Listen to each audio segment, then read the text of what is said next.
One of the biggest obstacles to communication is poor listening skills. In this video, I'll share how to listen effectively and how to let the other person know that you've heard them. Hi everyone, welcome back to the channel. This is David Listen. So, in case you don't know me, I am a licensed mental health counselor in the state of New York. I'm also a meditation instructor and a life coach.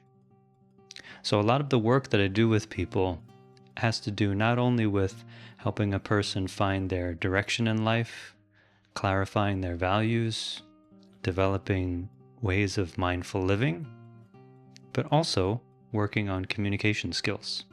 With communication skills, maybe you think of how to express yourself, how to verbalize your thoughts and feelings. And that's an important part of communication skills. But another important part that's often overlooked is listening skills. One problem that can affect our ability to listen well is when we're lacking self-awareness. Self-awareness is basically the ability to know clearly our thoughts, our feelings, our behavior, and our patterns of reacting to people in the present moment. And self-awareness is really the foundation for all effective communication. In today's video, I'll focus on some problems that we may encounter with our listening skills, as well as solutions. One problem is that we may not be listening to the other person at all, or maybe half listening and half attending to something else. So for example, as someone is trying to talk to us, we're looking at our phone, half listening, half scrolling what we're interested in, and saying, yeah, yeah.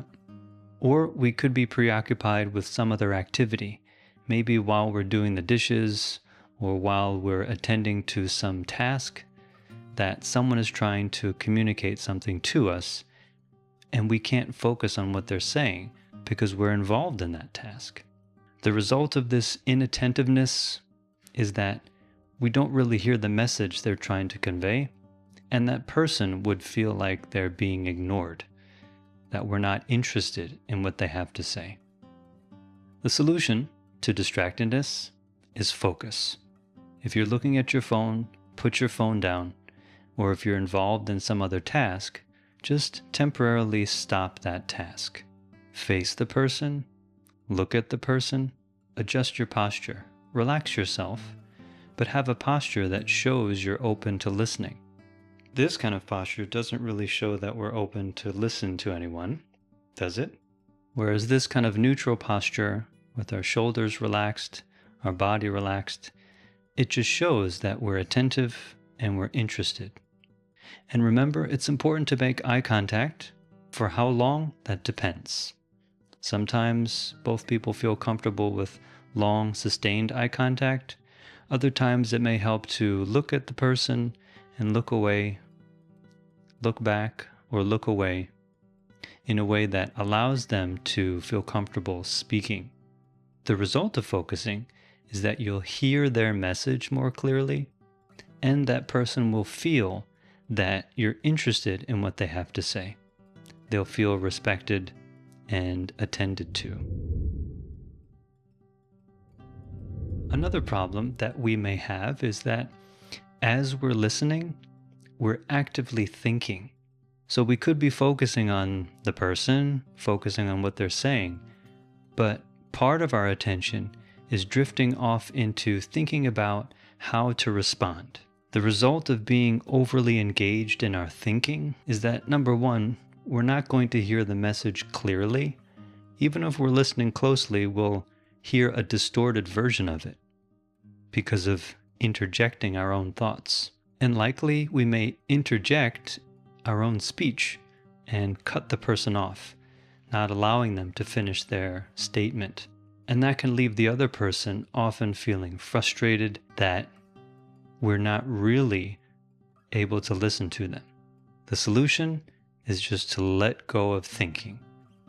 Stop thinking. We don't need to think hard when we're listening to someone else speak. If we're just attentive, relaxed, listening, naturally, as long as we understand the language, we'll know what they're saying. We'll be able to receive the information fully, and then our mind is naturally processing it. So we can be patient. Our time to speak will come later. The result of just listening without thinking is that we'll hear the whole message from start to finish, and the other person will feel encouraged to speak, and they'll have time and space to share their whole message with us. And they will likely feel less defensive and reactive because we're not interjecting. We're giving them time. Another problem is that we could be listening clearly, but we're just not responding at all. This is where we could be listening quietly, attentively, but not making any eye contact, not having any verbal response or physical or bodily movement. It may look like we're just zoning out. You may feel comfortable listening in this way. You could be very relaxed and very calm. But the problem is, the other person may not know if you're listening at all. If you're not making any eye contact, if you're not giving any response, they may not be sure if you're even alive at that moment. But seriously, they may feel that you're ignoring them. Or they may misinterpret your non-reactivity as trying to be aggressive, passively aggressive, just by not saying anything. This may result in the other person feeling more frustrated and feeling that they have to say more or even speak louder in order to get a response from you. The solution to this is what's often called active listening. Active listening is showing that we're listening through physical and verbal responses. So for example, that could be nodding our head while they're speaking. It could be verbalizing that we've heard them by saying, yeah, okay, right, I got it. Of course, you want to be careful not to interject with too much active listening, as that can distract the other person. The result of active listening is that they'll feel encouraged because they know that you're listening. Your responses show them that you're present and attentive to what they're saying. Another problem is not being assertive. This is where if the other person is very productive with their speech, they're talking a lot, they have a lot to say, they may be very emotional at the moment, they may be unaware that they're speaking so much and that they haven't stopped to give you a chance to respond. A person could also be so emotional that their speech is aggressive. They could be cursing at you. They could be blaming you or speaking in ways that's hurtful, in which you feel more and more uncomfortable the more you listen. The result is that we're not going to want to listen, and at some point we may shut down and stop listening. By letting them continue, we're also allowing them to speak in hurtful ways, which isn't good for them either, because they're strengthening their habit of speaking aggressively. The solution is to stop them. We can be assertive and stop the other person from speaking. Some people feel awkward and feel that this is impolite, or that they should just let a person finish. You may have grown up being taught that you should let someone finish speaking before you start to speak. In general, that's common courtesy and can foster good communication. But if the other person is not stopping, they don't know when to stop, and it's more harmful the more they speak, we need to stop them. We can be assertive and express our feeling to them, and we can say that we don't feel comfortable with the way they're speaking. We can express ourselves kindly, but it has to be firm. Because sometimes if we're not firm, the person just won't stop. We could tell the person, my friend, just take a pause. I'm really interested in what you have to say, but you need to give me time to process what I've just heard. I need some time to reflect and make sure that I heard you. And if they're speaking in a way that's aggressive, we need to be clear. Please stop. Don't speak in that way.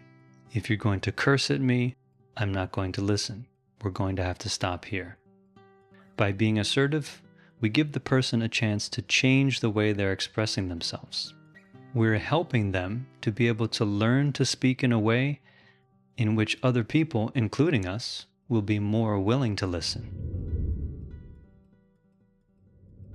Final problem is when we get lost in details. Sometimes we latch on to a tiny detail, a small part of a person's story, and miss the main message of what the other person's trying to present. The solution is just don't get caught in the details. Try to find the main point of what that person is trying to say. We can do that by noticing if they repeat some sentences, if they repeat certain ideas, and apart from just noticing the main content of what they're saying, we can pay attention to how the other person is speaking. How are they expressing themselves?